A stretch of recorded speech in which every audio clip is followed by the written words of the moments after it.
par rapport à eux toujours vivre le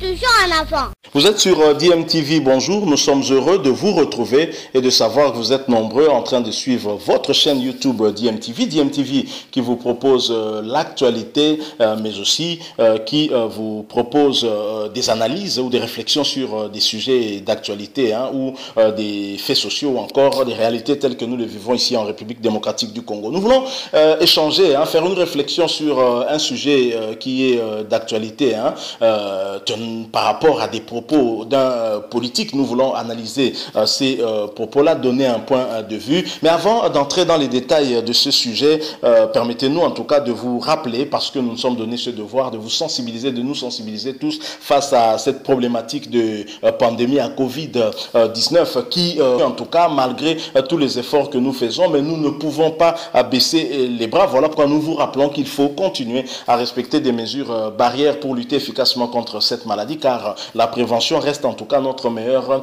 atout pour venir à bout de cette maladie. Nous disons Martin Fayulu au travers ses propos appuyant la destitution de Félix Tshisekedi, met en difficulté ses propres lieutenants. Je vous propose de suivre en tout cas un de ces lieutenants. Il s'agit de Prince Epenge, comment il a balbutié par rapport à cette question. Soutenir aveuglement son leader peut amener justement à balbutier comme cela, à commencer à bégayer. On manque d'arguments pour soutenir ce que le leader a fait. Malheureusement, quand on n'est pas indépendant d'esprit, cela peut arriver. Contrairement à Mike Mukebai, qui lui a eu une position en tout cas très tranchante face à ce qu'a fait Martin Fayulu avec Théodore Ngoï. Prince Epenge soutient mordicus son leader Martin Fayulu. Je vous propose de le suivre. Nous allons revenir pour analyser un tout petit peu ce propos et clôturer en tout cas à ce sujet. Je rappelle que vous suivez votre chaîne DMTV. Vous qui n'êtes pas encore abonné, qu'attendez-vous? Abonnez-vous sur votre chaîne DMTV. N'oubliez pas non plus de cliquer sur la petite cloche de notification qui va apparaître juste après que vous soyez abonné. Cette cloche vous permettra en tout cas de ne plus rien manquer de tout ce qu'on mettra ici comme élément, comme analyse, comme vidéo. Suivant Prince Epenge, un extrait de l'émission de Peter Tiani, et nous vous retrouvons tout de suite après. Prince Epenge, bonjour. Bonjour. Prince Epenge est connu comme l'un des vaillants combattants de la liberté en République démocratique du Congo. Vous êtes un cadre collaborateur proche de Martin Fayulu. Prince Epenge, tollé général avec la dernière sortie médiatique de Martin Fayulu qui rallie la proposition de la destitution du chef de l'État de Théodore Ngoï. Pour les uns, Martin Fayulu, au lieu d'une sortie de crise, veut aggraver une crise en remettant le pouvoir au FCC. Quelle est votre réaction? La crise est déjà bien grave. La crise est déjà bien grave et la gravité de la crise ne date pas d'aujourd'hui. On a parlé depuis 2019 de la crise de légitimité. Ce que vous voyez aujourd'hui, c'est en fait l'expression au sens aigu de ces corollaires. Et ce que je voudrais souligner ici, c'est que nous nous battons pour des valeurs et pour des principes.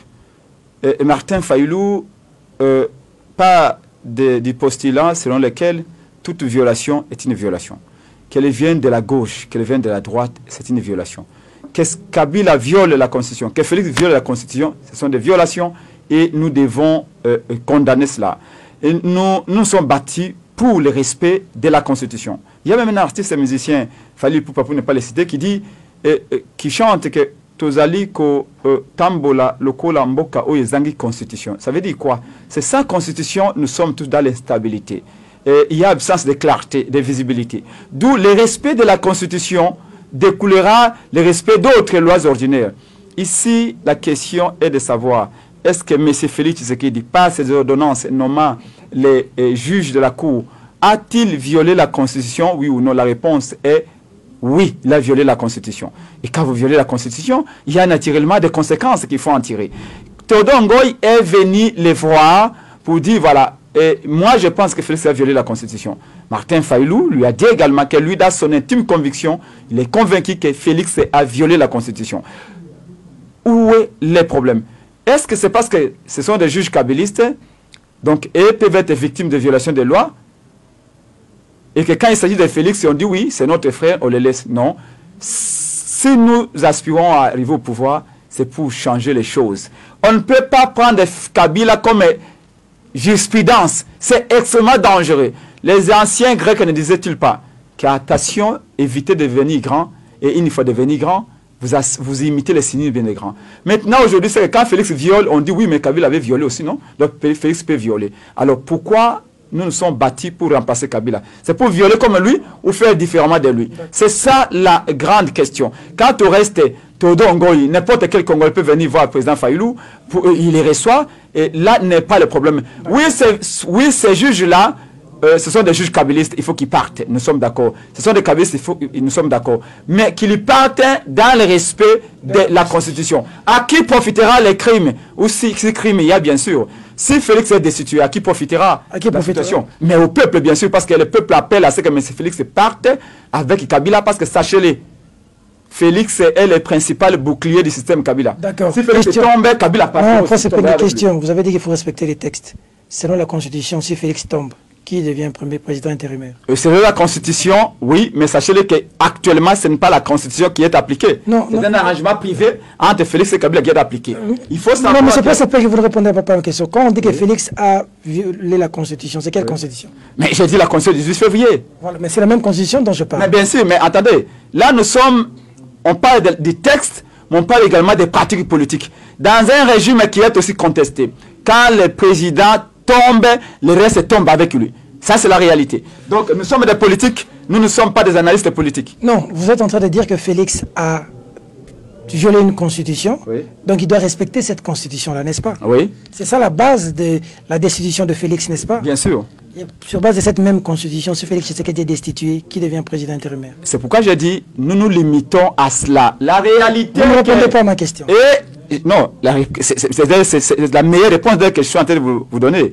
La réalité est que cette coalition, FCC cache, aucune coalition à l'issue des élections de 2018 n'a le droit de gouverner la patrie. Donc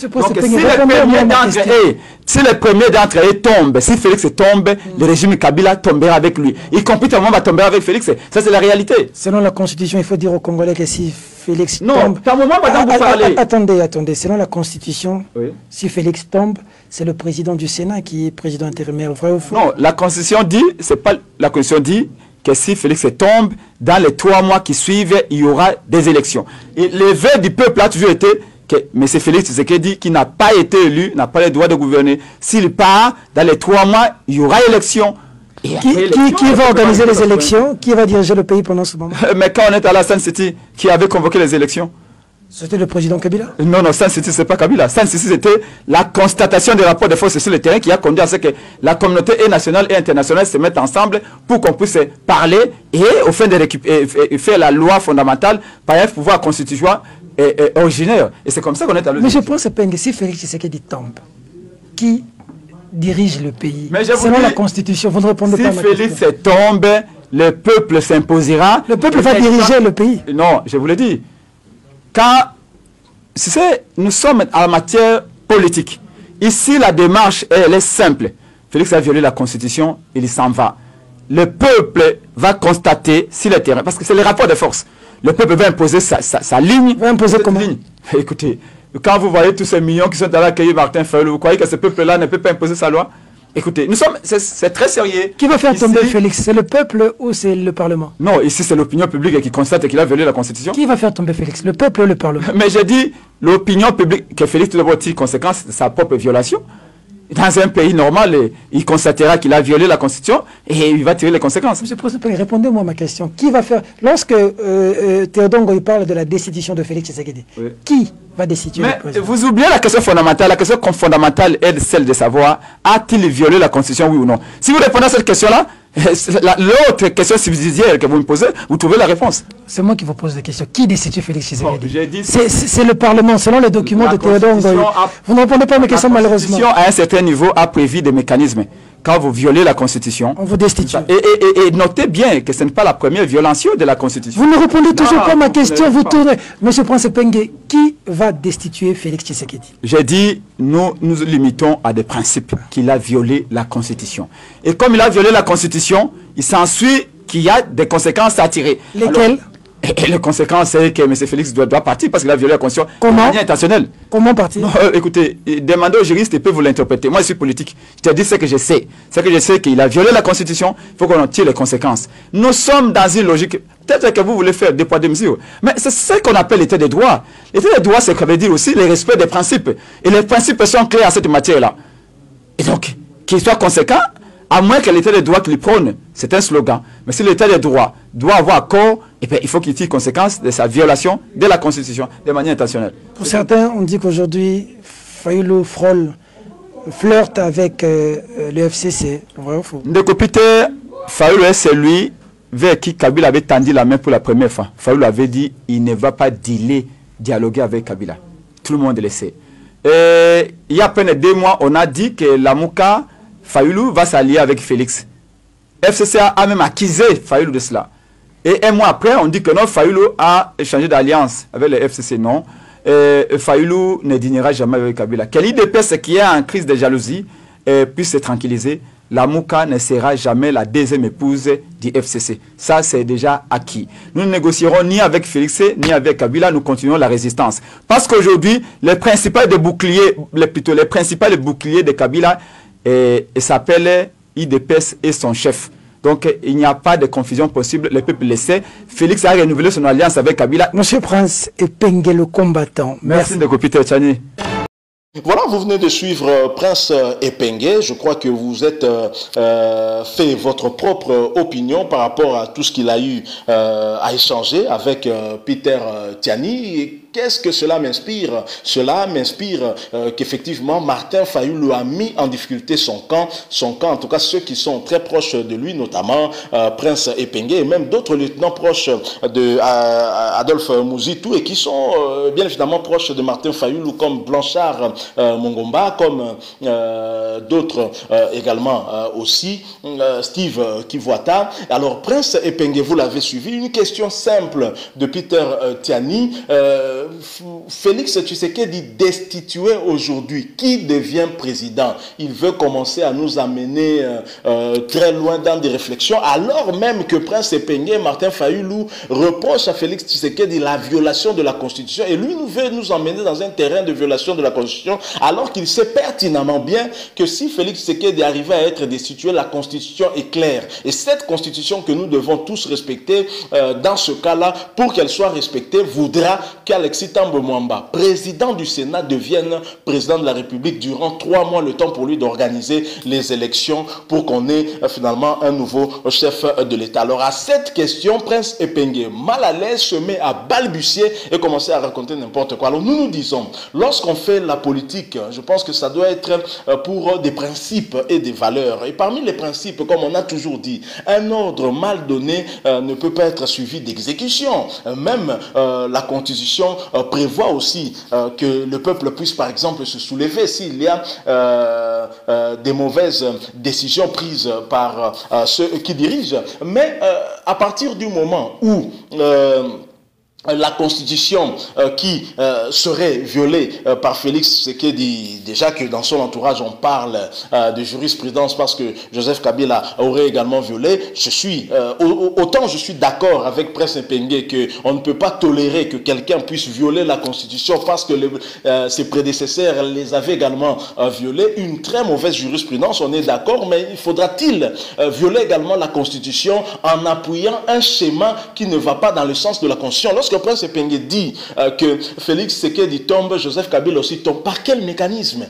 On est où? Par quel mécanisme? J'aimerais bien savoir. Félix Tshisekedi tombe, donc c'est l'anarchie, c'est la population qui devient au sommet de l'État, la population qui va se mettre maintenant à diriger le pays. Non, soyons sérieux. Moi, je pense que cette question, on aurait dû en discuter au niveau de la MOCA et pourquoi pas même au niveau du parti de Martin Fayulu. Il a pris une position sans engager les autres, sans également connaître le point de vue des autres et c'est dangereux. Martin Fayulu s'est laissé emporter par la présence du pasteur Théodore Ngoï, qui était toujours candidat à l'élection présidentielle, un candidat indépendant, mais qui finalement on se rend compte qu'il est avocat conseil des juges de la Cour constitutionnelle, ceux qui sont même proches du FCC. La liaison est vite faite, en tout cas on comprend que ce dernier est en tout cas aussi proche du FCC de Joseph Kabila. Il va voir Martin Fayulu pour donner une coloration politique à sa démarche qui est juridique, et Martin Fayulu, qui ne comprend pas, rentre dans son jeu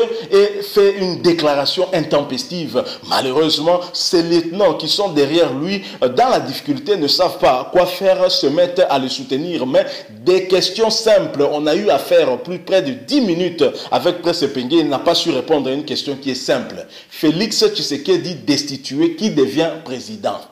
La question est simple. Et sur cette question, vous voulez dire que Félix Tshisekedi destitué, la constitution tombe aussi. Là, vous parlez de quel mécanisme? Prévu dans quelle loi? Franchement, moi j'ai été déçu. Et pourtant, ce sont des personnalités que nous aimons suivre. Hein, et tellement intelligents que nous aimons beaucoup suivre. Mais malheureusement, sur cette question, on est très déçus. Moi, je pense que ça aurait été mieux peut-être qu'au sein de la MOCA, qu'il y ait une réunion, essayer un peu de discuter en interne afin d'essayer de réorienter un peu cette position-là que venait de prendre Martin Fayulu, qui met en difficulté en tout cas cette coalition, la MOCA. Et je ne pense pas que la MOCA a encore une très longue vie avec ce que Martin Fayulu a fait. Je ne crois pas que Jean-Pierre Bemba, là où il se trouve, est d'accord avec ce qu'a déclaré Martin Fayulu, encore moins Moïse Katumbi Tchapwe. Et c'est triste de vivre des choses pareilles. Voilà, nous arrivons en tout cas à la fin de notre petite analyse que nous avons eu à faire par rapport à ces propos de Prince Epengue. Si vous avez aimé, laissez-nous un like, mais surtout, n'oubliez pas de vous abonner sur votre chaîne DMTV. Cliquez aussi sur la petite cloche de notification qui apparaîtra une fois que vous allez vous être abonné à cette chaîne. N'oubliez pas que le coronavirus est là et que nous devons continuer à respecter des mesures barrières, car la prévention reste notre meilleur atout face à cette maladie très mortelle. Merci à vous qui nous avez accordé quelques minutes de votre temps pour nous écouter. Nous vous retrouvons très prochainement avec un autre sujet d'actualité ou une analyse sur un sujet d'actualité ou un fait social, et nous espérons vous trouver également en pleine forme. En attendant, DMTV vous souhaite le meilleur pour le reste de la journée ou de la soirée. Cela dépend à l'heure à laquelle vous nous suivez. Nous vous disons au revoir.